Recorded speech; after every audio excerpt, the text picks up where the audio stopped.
Piers Morgan eats steak in front of vegan activist. Look at this guy, he's like, here comes the airplane, and he's getting ready, bro. He's ready to sink his teeth into that juicy cut. Almost 5 million views. Wow, we're gonna completely leech off this topic. Let's do it. They've tipped milk all over the floor of Fortnum & Mason and Selfridges in London.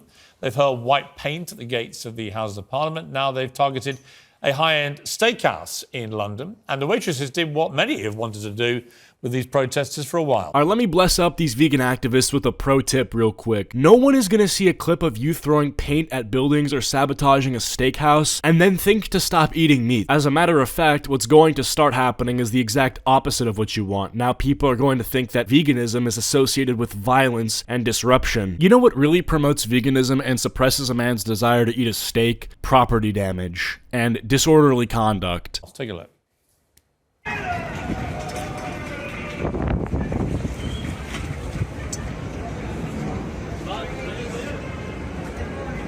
Dude, this is me as a kid when I pretended to fall asleep in the car so my parents would have to carry me inside.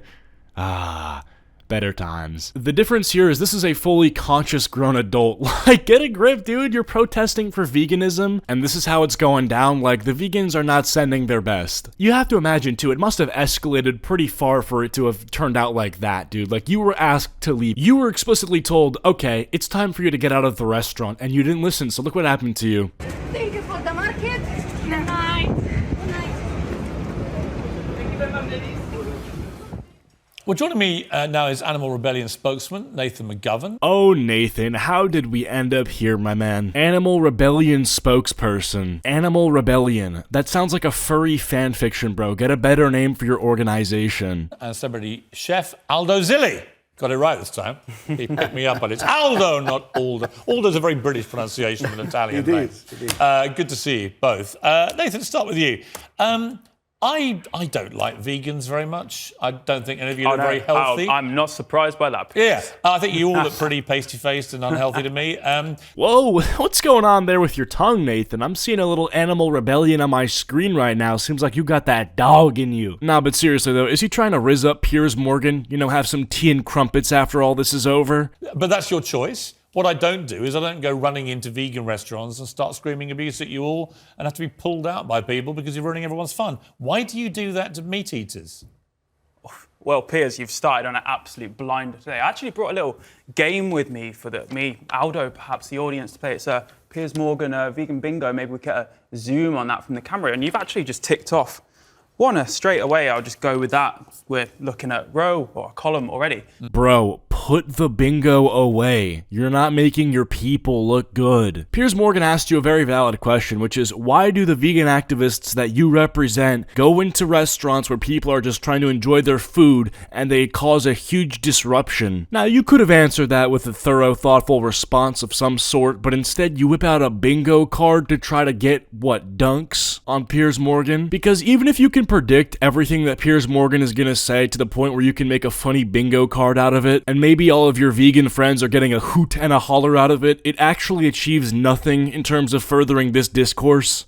So the thing is, within years, technology like precision fermentation, alt protein, is going to produce the exact same products that you love right now, using a fraction of the land, producing a fraction of the carbon But I like footprint. eating meat. It's the exact same product. No. You see, Nathan, they're not the exact same product at all. You just said alt protein will be the future. Alt is short for alternative, and alternative is a synonym for substitute. You are making lab-grown meat replacements, which, that's fine. If you want to eat those, go ahead. But to act like, oh, it's literally the same thing as meat, well, obviously it's not, because if you're okay with eating it, there's something different there. And it absolutely could be the case that in the future, these products taste literally identical to the ones with real meat in them. But I've actually had Impossible chicken nuggets before, and they taste like cardboard. And it's basically abuse for me to have to eat these, so the animal abuse that you think you're preventing by eating Impossible nuggets actually just doesn't go away, but is rather transferred into human abuse by virtue of eating these. No, but I like eating meat.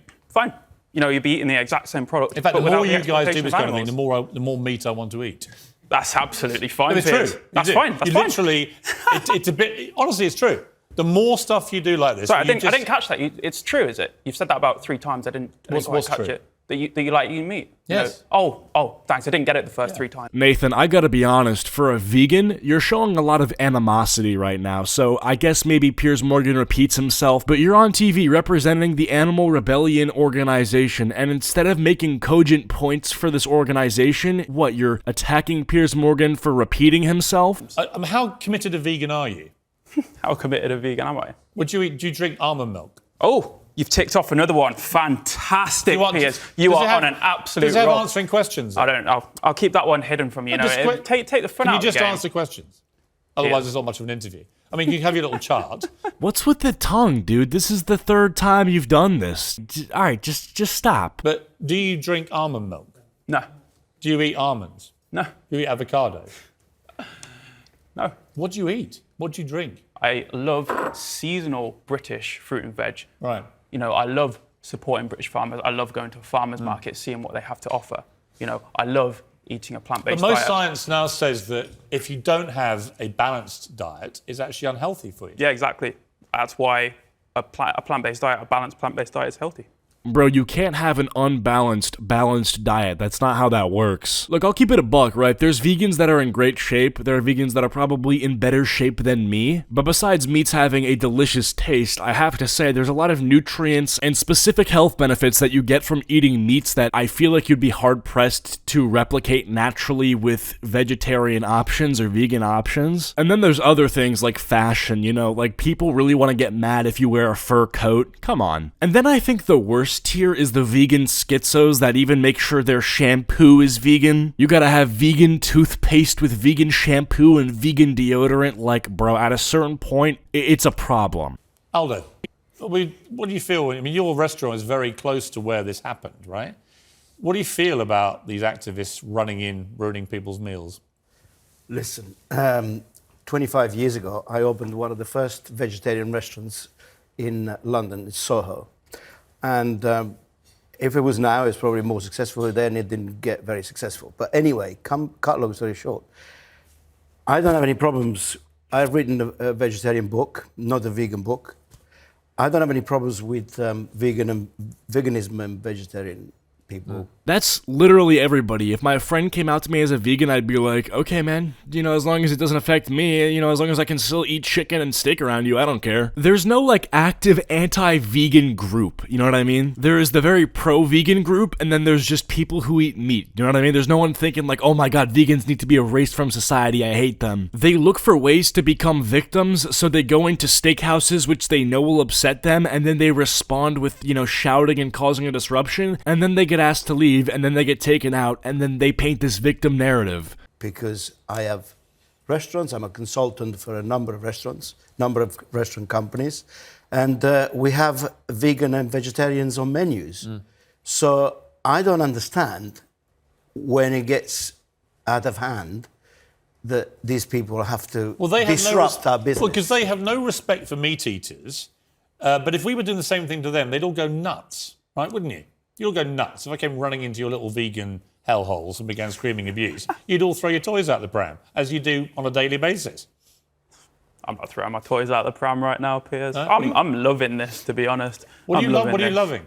I'm loving this open conversation that we're having about this actual quite. But why do you have... Holy cope. This guy's coping so hard. This is exactly what you do when you're not loving it. You say, oh, I'm loving it. This is when, like, you know, you're getting bullied at school and everyone's laughing at what the bully is saying, but you have to pretend that you're okay with it. So you're like, oh, that's actually kind of funny. I am like a loser nerd who has no life. Haha, that's hilarious. So he's doing the same thing where, although he's getting, like, destroyed in this conversation, he needs to, like, lie and overcompensate and say, oh, I'm actually loving it, like McDonald's, ba-da-ba-ba-ba. When in reality, you know in the back of his head, he's thinking about booking it off the stage and going home, calling it a night, you know, ending off his day with a warm glass of oatmeal milk. To go into a restaurant and disrupt our business, disrupt the customers, other people that want to eat the meat, other people that want to enjoy themselves, they want to go and have a night out.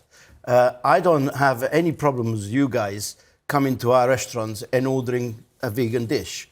In fact, in January, we always do a veganuary. Oh, come on. This guy's doing veganuary, and you're still mad at him? You're still gonna be upset he's spaghetti when our bro's doing veganuary? And we go through a lot of different ingredients to create menus for you guys.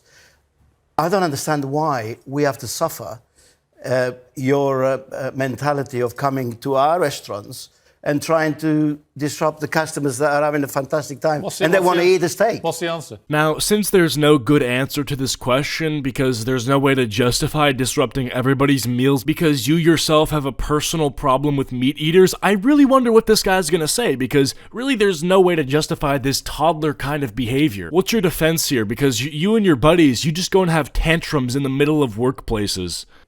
No, it's actually a good question, Aldo. And actually, it's fantastic that you create fantastic vegan dishes.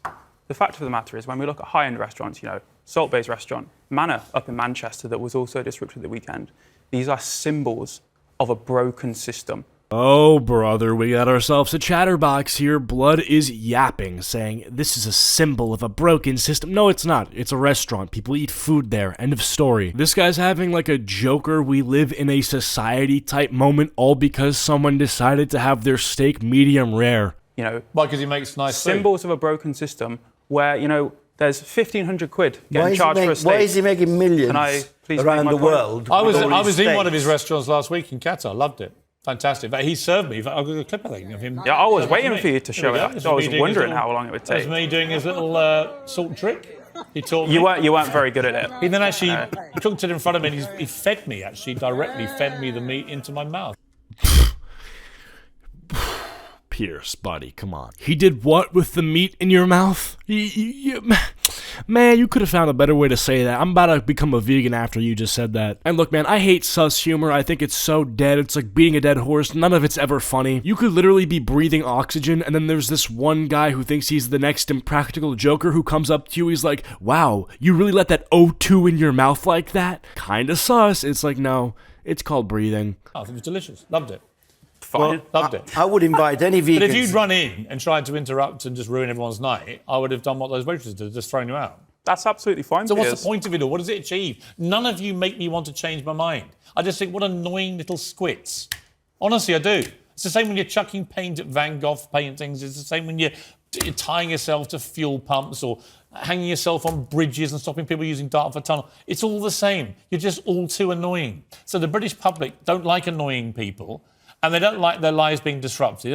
They want their freedom to have a choice. The choices I had in Qatar last week to have Salt-Bae's restaurant you invaded to do this to my mouth. Can you imagine someone coming in? Look, man, the cow is still dead whether or not I put the steak in my mouth and digest it. You understand? Like, you're not unkilling any of the cows. But let's even say that there's 1 million vegans in the United States. No matter what you do, you're not going to be able to overall decrease the demand for meats like steak because of population growth. If you choose to not eat meat because of a personal moral qualm you have with the entire industry, then fine. But let's try to stay down to earth and grounded. Like, we're not going to create a reform with all the foods that we're eating. There's not going to be a vegan uprising. I'm going to go to your house and chop paint all over it. Here's.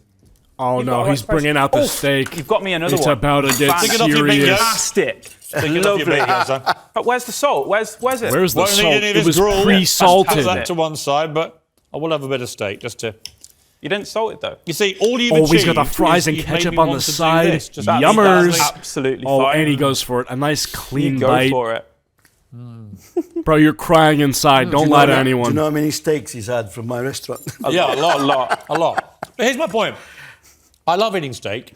I'm not going to stop eating steak. Yeah. And the very last thing on earth that will stop eating steak is people like you with your pasty faces running into our restaurants telling us to stop eating steak. That's the very last thing to do. Absolutely Because you don't represent to me vitality or good health. You just want to like a good bit of steak. Absolutely fine. You're fully entitled to that opinion. And as I've just said earlier, you're right to protest if you want to run into a vegan restaurant. Your mates are also the Extinction Rebellion, fine. right? My mates. You're all like interwoven, aren't you? You said before we came on air. What, like a woolen blanket? Well, are you together. connected or not? No. So we're a sister movement. A sister movement? What's that? Extinction Rebellion. Sounds a bit sexist. No, we have, common goals. What are your common goals? Irritating people.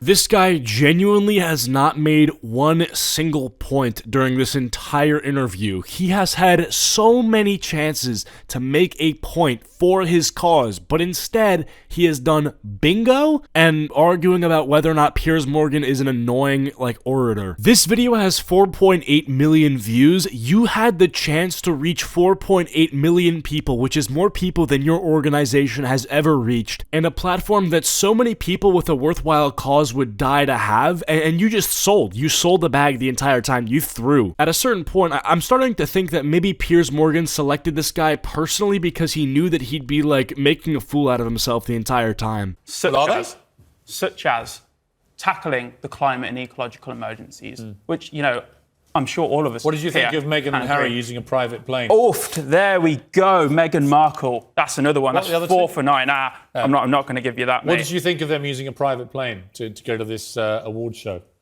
You must be furious, right? It's incredible how you manage to turn this into... Okay, I'm gonna be fully honest, I don't want to hear this guy blabber about Meghan and Harry taking a private jet, could not care less about that. But at this point, Piers Morgan has got his highlight reels in, he had the steak little thing. So yeah, that's where I'm gonna end it for today. If you guys enjoyed, leave a like, and I will see you later. Bye.